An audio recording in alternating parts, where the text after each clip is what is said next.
natutunan namin or ako, akala ko before is parang wala lang. Pero in reality pala, na-apply mo talaga siya. Mas naging responsible ako sa mga bagay-bagay simula nung nagletran ako. Basically, Letran for me sa family. That's why every time na merong papasok, lalabas, it's always a sadness and happiness because parang Letran sa family. Yung strong ties yung nagbabalik sa atin. Kaya kahit sa rin kung kiwahiwalay na kami, umalis, every every activity na Letran. Minsan yung iba, ang bilis niya, kasi masarap balikan nila. Very special sa akin idea that we were home to know God as early as possible. That we incorporate the teachings in all that we do.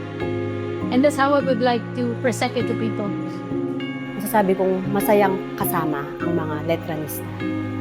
Kumbaga, isang pamilya. Para kaming isang pamilya. Laging nasa letran yung puso ko. Letran will always be an easy yes sa lahat ng bagay ko. I will still bring the Arriba spirit within me.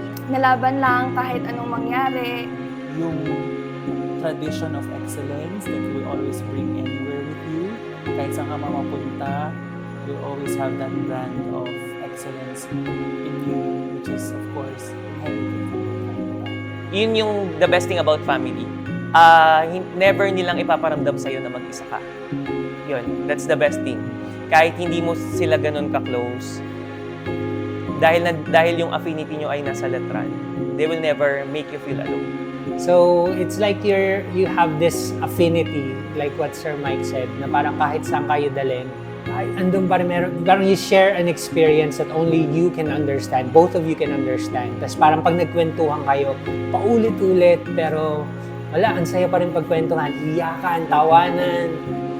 When I received the message that I was invited to interpret again for the 2025 Christmas music video, nagulat ako and na-excite ako kasi parang naisip ko, parang ang tanda ko na for that.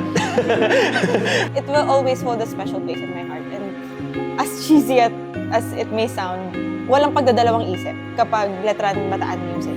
It's always a yes. It feels surreal, mostly because I would never have expected myself to be filmed. Pero at the same time, I feel like it's a very valuable experience for me.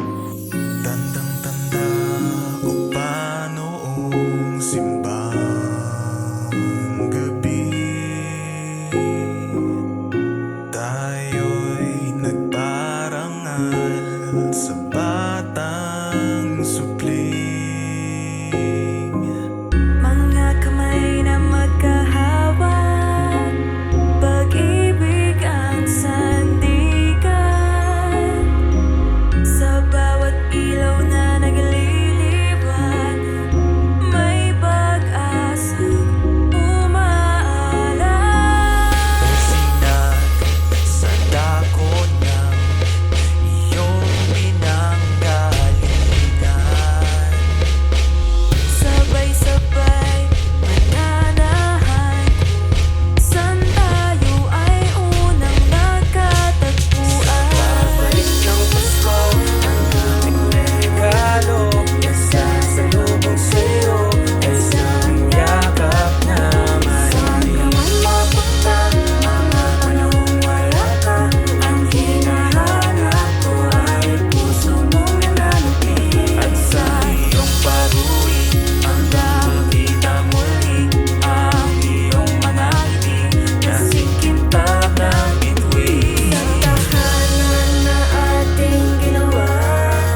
A happy Christmas to everyone, and I hope that this Christmas will be full of joy, peace, and I hope for the Philippines, no, my wish really right now, because yung mga pinagdadaanan natin ngayon in our society, it's full of confusion, bringing full of confusion to the people, is really to bring out the truth, and that is, I think sineselebrate naman natin every Christmas. Is the birth of Christ, who is the truth, is the way, the truth, and the life. So, Merry Christmas, everyone.